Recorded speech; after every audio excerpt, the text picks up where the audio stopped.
students, welcome back in the microwave engineering laboratory. So I am Dr. Sudhir Bhaskar, assistant professor from the Banasli Vidyapeeth. I will explain the laboratory with Dr. B.L. Chaudhary. So according to first experiment, we have to measure the operating frequency range of reflex klystron. So for performing all the experiments of microwave engineering laboratory, we will use microwave test bench. So you can see the microwave test bench here. So there are a lot of different components which are mounted on a waveguide, rectangular waveguide. So the first component is the microwave source which provides the microwave energy. So this one is the reflex klystron, and in this experiment we will try to find out the operating frequency range of this source. So as we were discussing in the theory class that this waveguide, rectangular waveguide, acts as a high pass filter. So this rectangular waveguide works in X band, so its operating frequency range, this waveguide's operating frequency range is in between 8 GHz to 12 GHz. So then I will first I will explain all the components one by one, then we will see that what will be the procedure of finding the operating frequency range.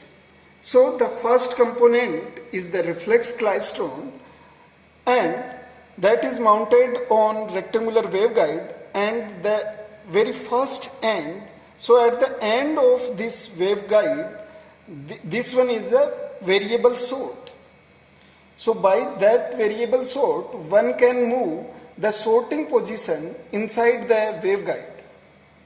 So why the variable sort is used with reflex klystron?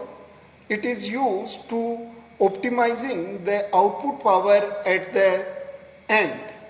So the second device which is used after actually we are moving from source side towards the load side. So when we move from source side towards load side, then second component is the isolator. Isolator is a two-port device. This one is the input port, this one is the output port. So isolator actually used to isolate the reflex klystron from the reflected waveforms. So why the reflected waveforms are generated in a waveguide? So all the reflections are generated due to the mismatching in impedance. So whenever suppose all these components characteristic impedance mismatched with the waveguide's characteristic impedance, then reflections happens. And whenever the reflected wave travels towards the reflex klystron, then that can damage the reflex klystron. So to protect the reflex klystron, we uses an isolator here. Actually, a isolator can be designed with the help of circulator. And you have studied in your theory courses that a circulator is a device, multi-port device, in which power travels in unidirection. That means from port 1 to port 2 and port 2 to port 3. But it will not be possible to travel from port 2 to port 1. So then come to the third device. This one is the third device, that is the variable attenuator device. Here there is a knob that is, you can move this knob either in clockwise direction or anti-clockwise direction. Whenever you move this knob in clockwise direction, then a conducting pin inserted inside the waveguide, and due to that disturbing or due to that conducting pin inside the waveguide, the forward traveling power is attenuated, and you can observe that the output power is decreases with the movement in the attenuator. variable attenuator. So even according to your syllabus, you have the experiment number 3. In experiment number 3, you have to study the characteristic of variable attenuator. So in that experiment, we will see the effects of attenuator, that whenever you move the attenuator in either direction, then the output power is decreases. So we will discuss this device in detail in experiment number 3. So the next component is the frequency meter. So this one is a cylindrical waveguide or cylindrical cavity.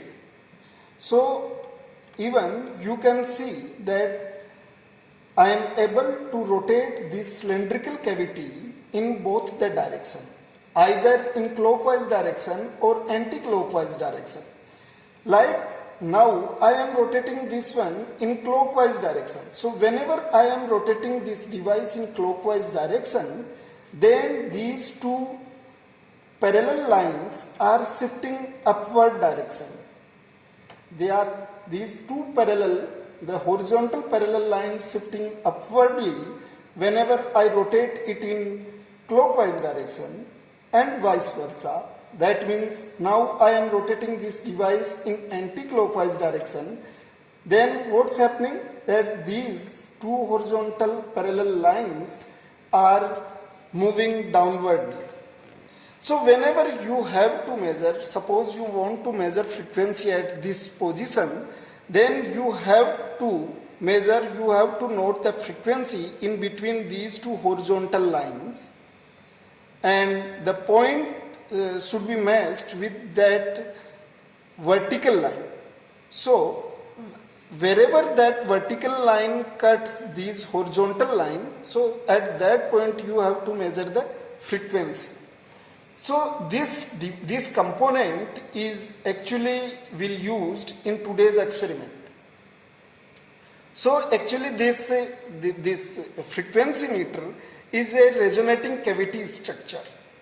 So whenever I moves it in either direction, then its size is increasing or decreasing. That means a short is moving from upward direction to downward direction with the movement in clockwise or anti-clockwise direction. And whenever the size or length of cavity changes, then its corresponding inductance and capacitance values are also changes. And at a particular point, when this frequency meters impedance is matches with the incoming signal's characteristic impedance, then the power travels upwardly, and in main waveguide structure the power is decreasing. That means at the resonating condition, that cavity absorbs most of the power. That's why at the output you will find out a dip. So that is the main working principle of this frequency meter. And as I was discussing that in this laboratory we are using a X-band waveguide. That's why the source is also works in X-band frequency range, and even the frequency meter is also works in X-band, that is from 8 GHz to 12 GHz. Our next component, whenever we move towards the load end, then the next component is the slotted line section. In the slotted line section, there is a rotating bar. So you can rotate the position of this slide. You can rotate the position of this detector with the help of this slider. So what is the use of this slider and where it is, which type of parameters one can calculate or observe by using this slide bar? So one is, by rotating that slide bar, one can figure out two consecutive minima or two consecutive maximas, and by calculating the difference, actually one can figure out the the readings with the help of that slide bar. So suppose one get the one minima at this point, and then the second minima, suppose the second minima is that point, then one can find out the difference between these 2 points, and then with the help of formula, that is lambda is equals to c by f. So from here you can calculate lambda is the wavelength, and by that formula one can calculate the frequency also. So wavelength and frequency can also be calculated by using slotted line section, but in today's experiment we will try to figure out the frequency with the help of only frequency meter. So in today's experiment we will not use slotted line section here. Then the last component after the slotted line section is the detector mount. So here is the detector mount. This one is generally a Schottky barrier type of diode, and sometimes a pin diode can be also used to detect the microwave power, but in this laboratory Schottky barrier diode is used to detect or to calculate the output power. So that Schottky barrier diode is remain connected with VSWR meter or DSO. Here we uses DSO, that is the digital storage oscilloscope. So now the DSO is in off state, and again at the end of this Schottky barrier diode, in short form one can say SBD, there is a variable Schott. So one can again optimize the output power by varying the Schott position in the Schottky barrier diode. So I hope you are very much aware with the Schottky barrier diode, Schottky barrier diode's construction and its operating mechanism. Even though it's beyond our syllabus or our scope of this laboratory, but still I should say that Schottky barrier diode is a metal contact type of diode. Here one conducting metal and a semiconductor, N-type semiconductor and metal is contacted to form a diode, and this diode is very much useful at higher microwave frequencies, because at high microwave frequency it provides low noise and used for the detection purpose. So that was the introduction of microwave test bench, and instead of these devices there is one small fan is used for the cooling application. Actually in the theory classes I hope you have studied about the reflex klystron. So in the reflex klystron, in the structure of reflex klystron there is a cavity, bunching cavity, and there is one repeller. So repeller used to repel the electrons towards the bunching cavity. So even the cavity used in reflex klystron is a resonating device. So whenever you increase or decrease the size of this cavity of reflex klystron, then its operating frequency increases and decreases. So here, due to the repeller or the repelled electrons, whenever the electrons repelled from the repeller and they strike back to the cavity again, then the heat is generated. So this fan is used to sink the heat and to protect our reflex klystron from damage. So that is one more component. Then there is klystron power supply. Klystron power supply is used to supply beam voltage and repeller voltage to the klystron. So one required two type of voltages, beam voltage and repeller voltage here. And then we can also use function generator. Even we can skip the function generator because the internal modulation is also available in the klystron power supply. Even if the non-modulated carrier signal is provided to the klystron power supply, then you can provide the modulation, both amplitude modulation and frequency modulation from this kit also.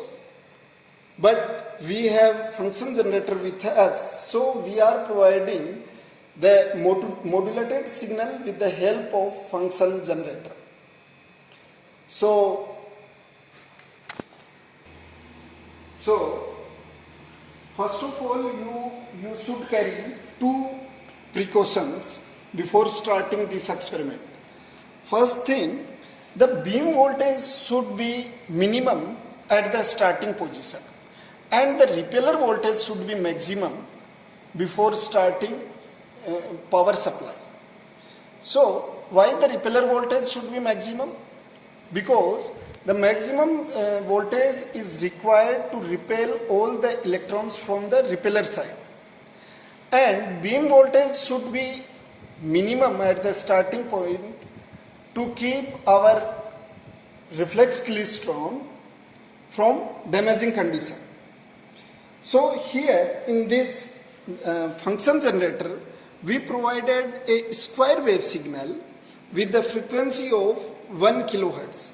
Even one can change the frequency with that knob by rotating it in clockwise direction or anti-clockwise direction. So we used here frequency as 1 kilohertz. That is the carrier frequency which we are providing to the reflex klystron. So it is not that frequency which you will measure here. This frequency signal is provided to the reflex klystron, because in the reflex klystron there will be a electron beam, and in the bunching cavity you requires a RF signal. So that RF signal is given with the help of function generator. So here we uses a square wave of 1 kilohertz frequency range. And here in this klystron power supply there are certain knobs. So here one can use continuous wave, amplitude modulated, frequency modulated, or externally modulated signal. So here we are using the externally modulated signal. That's why I keep that knob on this position, external. If you are using a continuous wave type of signal, then this knob should be on leftmost position. Then the FM and AM frequency and amplitude can be adjusted by these two knobs. Then beam voltage and repeller voltage can be adjusted by these two knobs. Then that one is the display meter of this klystron power supply. Here you can see the beam voltage, beam current, and repeller voltage. So now this knob is on the beam voltage. So now the beam voltage is the minimum one, and you can measure or see the beam voltage from here.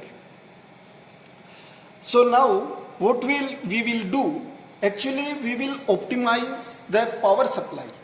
Before starting the experiment, you have to do optimization. So optimization have two steps. First one is the optimization of the power supply, and second one is the optimization of your test bench.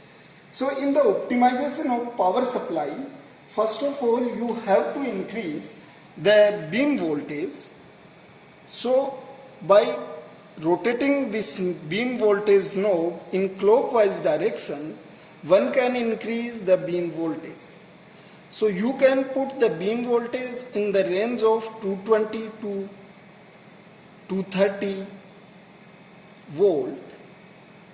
Even you can increase in the range of 260 to 270 volt also, but not more than the 300 volt, because above that voltage 300 volt the chances of damaging klystron are increases. Then After setting the beam voltage on a particular position, one have to decrease the repeller voltage. So whenever you minimizes the repeller voltage, the output signal is optimized. That means output signal is increased or decreased. So you can see from here that I am rotating the beam voltage, then the output voltage is varying. So you have to set the repeller voltage at a position where output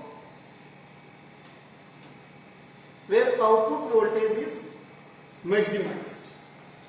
So whenever you optimize the repeller voltage, then your one eye should be on the output, that means on the DSO.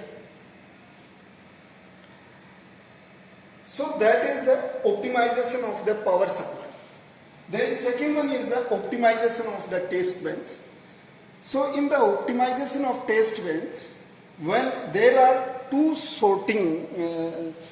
variable sorts. One is the one at source end and second one as load end.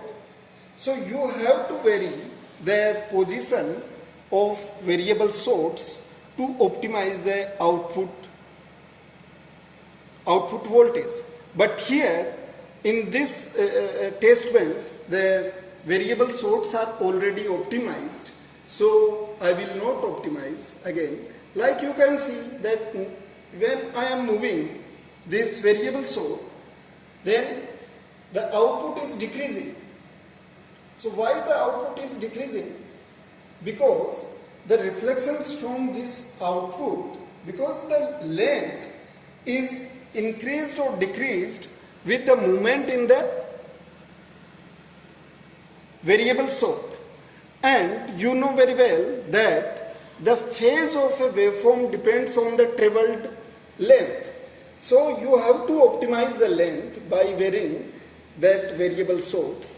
So initially we have already optimized the variable sorts here.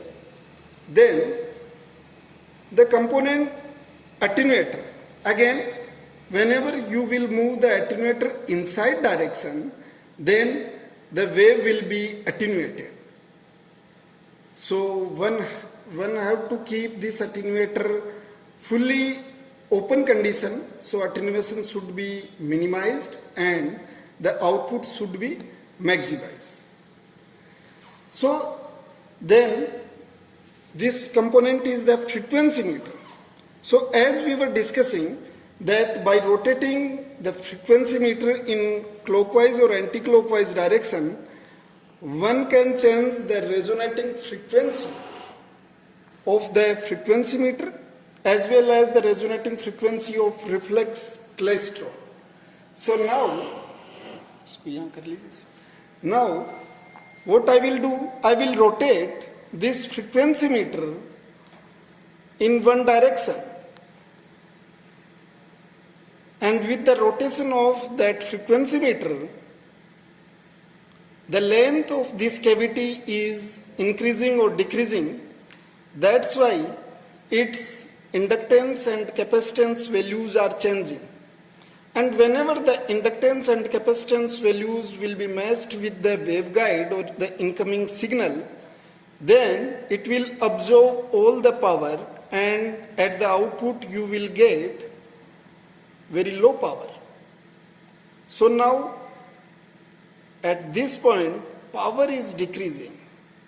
You can see on your DSO, now power is again increasing. So I think one can optimize that power, the point where the power is minimum.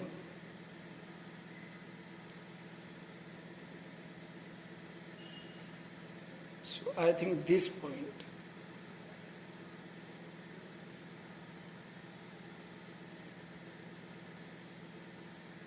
So at this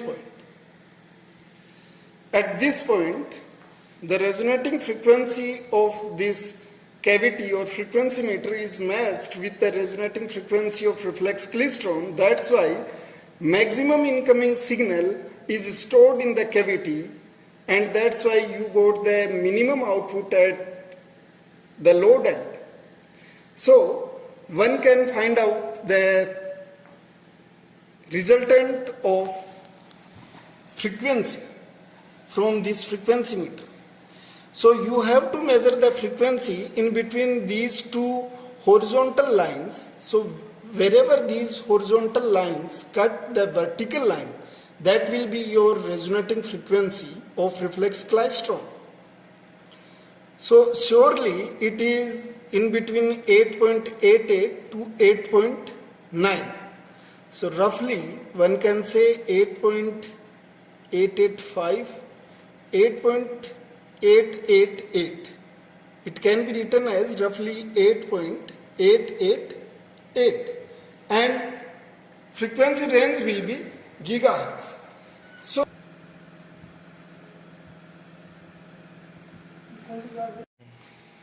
So after the measuring frequency, so the operating frequency can be directly observed by the frequency meter, that is 8.888 gigahertz. So then I wrote down the frequency here, that is the operating frequency of reflex klystron. Then apart from the operating frequency, one have to also observe the beam voltage, beam current, and the repeller voltage for the reflex klystron. So all these three parameters can be observed from the klystron power supply. So now this node is at repeller point. So in the display unit, one can find out the repeller voltage. So now the repeller voltage is 102. So students, you should write down all these things also. That means all these three parameters: repeller voltage, then beam current. So now one can find out the beam current, that is around. So let it stabilize. It is around 13.2 milliampere. Units are milliampere. Then the beam voltage. So here the beam voltage is 230 volt, which we have fixed in the starting of our experiment. So that was your experiment number 1, in which we have observed the frequency of reflex klystron. So even the frequency of this particular device can be varied by varying the knob position. So by varying the knob position, the size of this cavity can be increased or decreased. And for any resonating device, the operating frequency directly depends on the size of the cavity. So the cavity size can be changed with the help of that knob. So that was your first experiment.